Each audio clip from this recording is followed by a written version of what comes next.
இன்றைக்கு இருக்கிற ஆட்சியாளர்கள் எல்லாம் எப்படிப்பட்ட ஆட்சியாளர்கள்? பல தலைமுறைக்கு சொத்து சேர்த்து விட்டு தான் இன்றைக்கு மரணிக்கிறார்கள். ரசூல் ஸல்லல்லாஹு அலைஹி வஸல்லம் ஆட்சி தலைவராக இருந்தாரே, அந்த 10 ஆண்டு கால ஆட்சியில் ஒரு அநியாயத்தை காட்ட முடியுமா? ஆட்சிக்கு பொறுப்பேற்ற உடனே ஒரு பிரகடனம் செய்தார்கள். கிறிஸ்தவ மார்க்கம், யூத மதத்தை பின்பற்றுகிற மார்க்க அறிஞர்கள் அலறி போனார்கள் அந்த அறிவிப்பை பார்த்து. என்ன அறிவிப்பு?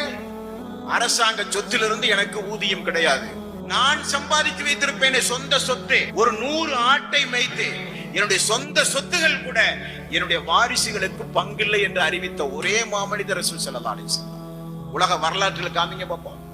அரசாங்கத்திலே நான் அதிபராக இருக்கும் பொழுது எனக்கு அரசாங்க சொத்து ஹராம், ஏழ்மை நிலையை கருத்தில் கொண்டு கொடுக்கப்படுகிற தர்மம் உண்டுமே, அது முதல் கொண்டு எனக்கு தடுக்கப்பட்டது என்று சொல்லி வாழ்ந்த ஒரு மாமனிதருடைய வாழ்க்கை வரலாற்றை படித்தவர்கள் எல்லாம் இன்றைக்கு இந்த மார்க்கத்திலே இருக்கிறார்கள்.